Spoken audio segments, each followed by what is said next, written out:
Question 3. Figure 10 shows a pedigree of a family concerning the inheritance of earlobe type.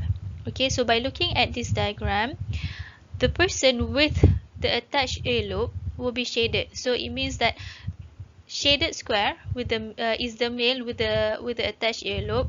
Shaded circle is the female with attached earlobe. If you look at this pedigree, okay, so if you observe in the first generation, which is the grandparents generation, the grandfather, okay, will have the attached earlobe trait. As for the grandmother, she is with free earlobed. Okay, so these two grandparents will produce the next second generation with which is the parents, aunts and uncle generation. Okay, so so if you observe the second generation they have free earlobe. Okay, so there will be no individual with the shaded square or circle. After the second generation, you have the third generation. The third generation produces two granddaughters. Okay, two granddaughters. One is with the attached earlobe, the other one is with the free earlobe. By looking at this diagram, we know that this is pedigree analysis for recessive trait. How do you know?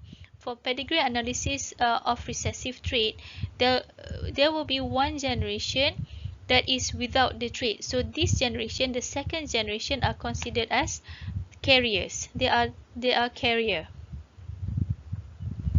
Okay, they are in the heterozygous condition.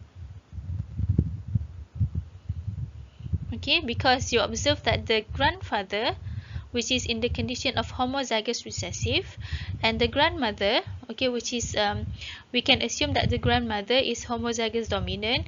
So the children or the second generation all are in the heterozygous condition. Okay, so they are considered as the carrier. So the last son, okay, the last son, which is here, which is carrier, marries to a female, okay, to a woman that is also a carrier, heterozygous for the trait. Okay, so they produce two daughters, which is one with the attached earlobe, the other one is with the free earlobe. So in the question, okay, it says identify this type of pedigree with respect to attached earlobe, give your reason for your answer. So this type is recessive pedigree. Okay, the grandfather with the trait, the second generation is without the trait. So this question is worth 2 marks. So 1 mark if you describe the type of pedigree. So there are only 2 types of pedigree that we are learning for your syllabus, which is it's either pedigree analysis for recessive trait or pedigree analysis of dominant trait. Okay, so this one is recessive trait, so recessive pedigree, because if you observe that the trait does not appear in every generation. Okay, so and then parent 3 and 4, here 3 and 4, okay, these two individuals are carriers or heterozygous. They do not exhibit or they do not have the trait, but they are carrier for the trait. Okay, and then the other point that you can include is that the firstborn daughters in the third generation has attached earlobe with homozygous recessive genotype.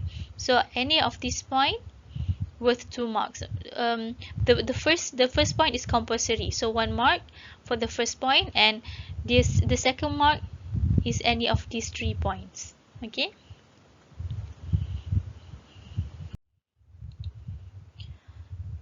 Question B, figure 11 shows a model of like Operon.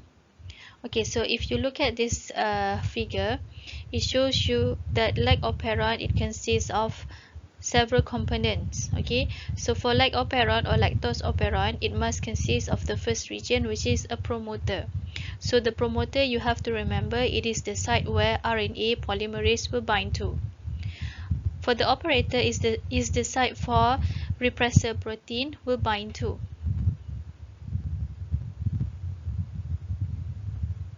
Okay, repressor protein will bind to. P is promoter, the site of RNA polymerase will bind to. And then after that you have the 3 structural gene, which is like Z, like Y, and like A. Just before the like operon, you have a repressor gene. So repressor gene is not part of like operon, but the function of the repressor protein is to produce mRNA, which function to produce repressor protein. Okay, so repressor protein, when it binds to the operator, when it binds to the operator, it prevents RNA polymerase from binding to the promoter and prevent the transcription of mRNA for the 3 structural genes. Alright, so this only occurs in the absence of lactose in the bacterial cell. Okay, but if, for example, in the presence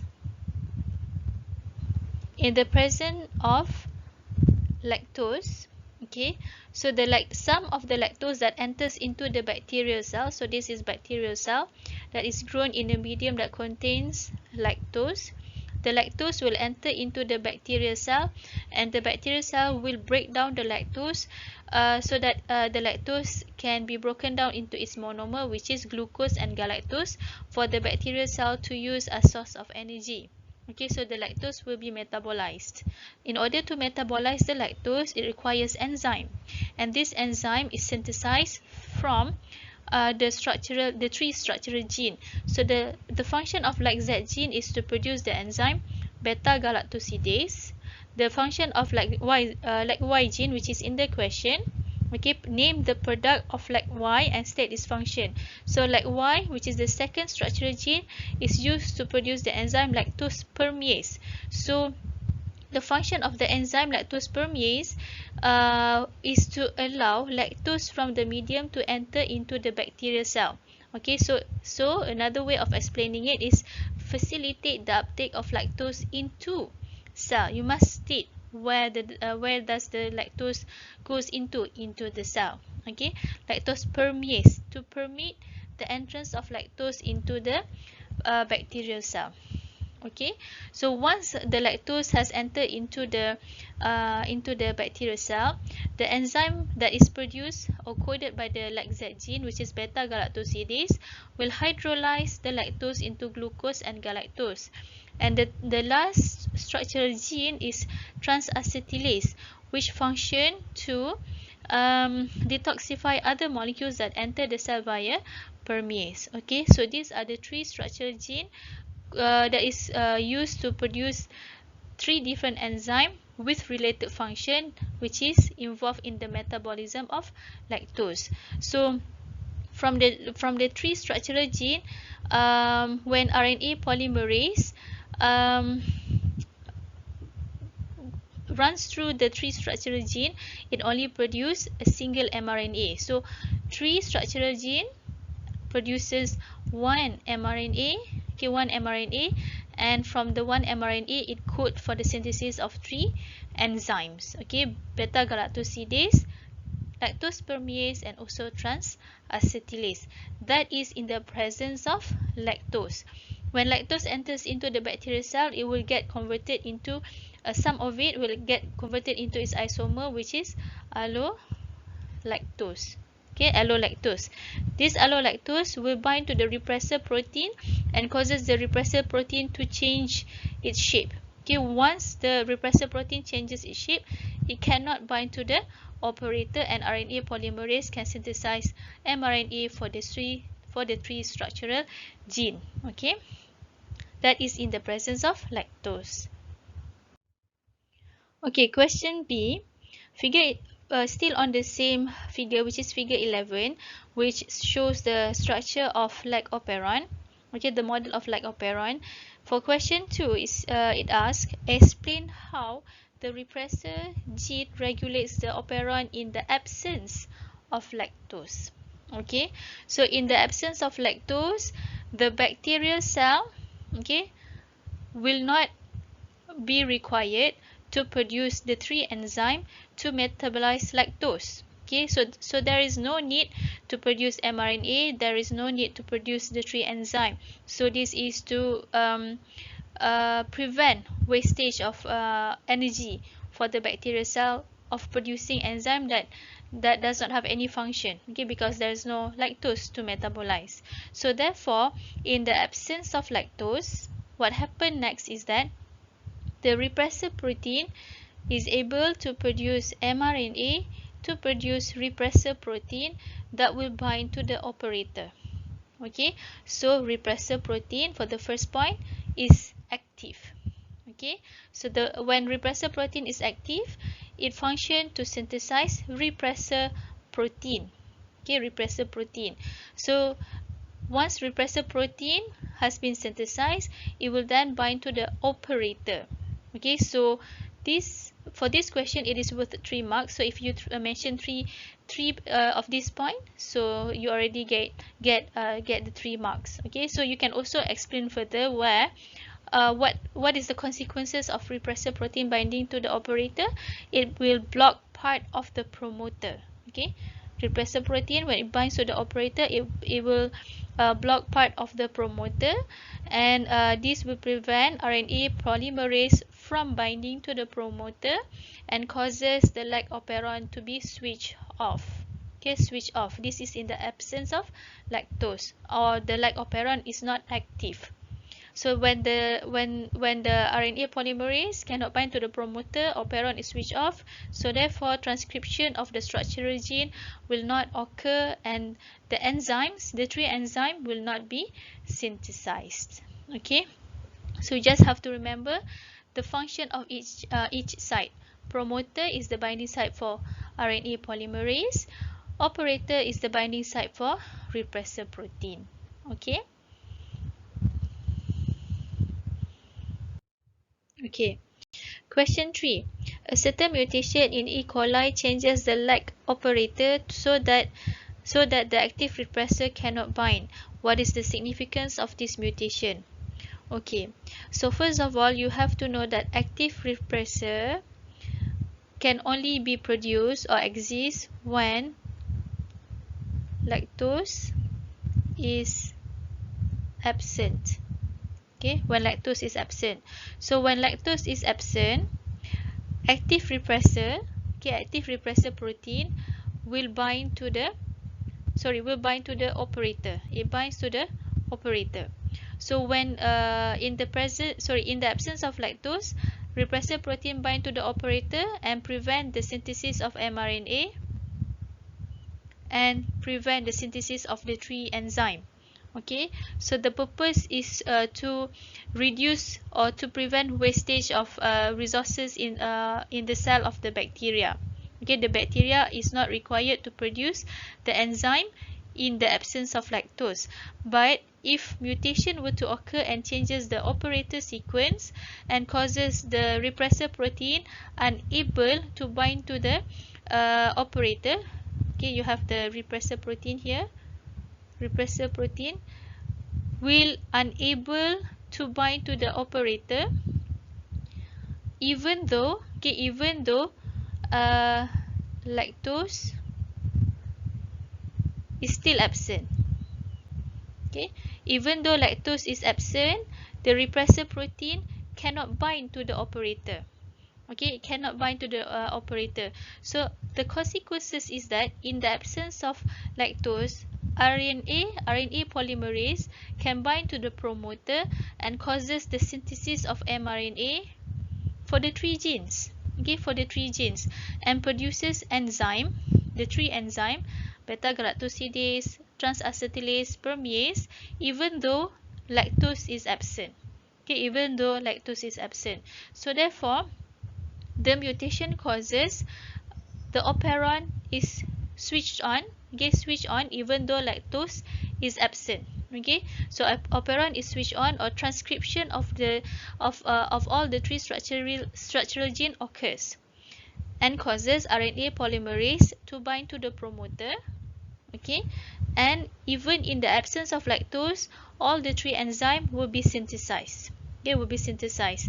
So this is a waste. Okay, waste of resources, waste of energy, and it leads to excessive production of enzyme even though lactose is absent. Okay, so the three that those are the points that you can write for 2 marks. Okay, so any of the 2 point you get 2 marks. Question C. A small ethnic group from another country migrates to Germany and remains socially isolated from the native Germans. This immigrant group maintained a very small population for many generations. Explain if this population satisfy the Hardy-Weinberg equilibrium. Okay, so this question, it is worth 3 marks.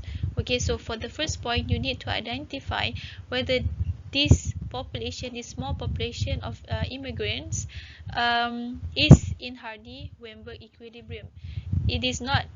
The population does not satisfy the Hardy-Weinberg equilibrium.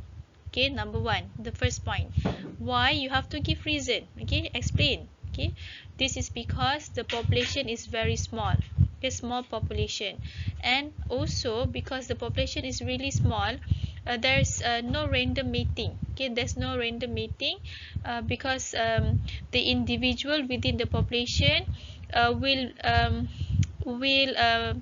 mate among themselves. Okay, they marry among the members of the population only. Okay, and then another reason is because migration occurs. Initially, migration occurs. They were from another country and migrated to Germany. Okay, so these are the points that you can include in your answer.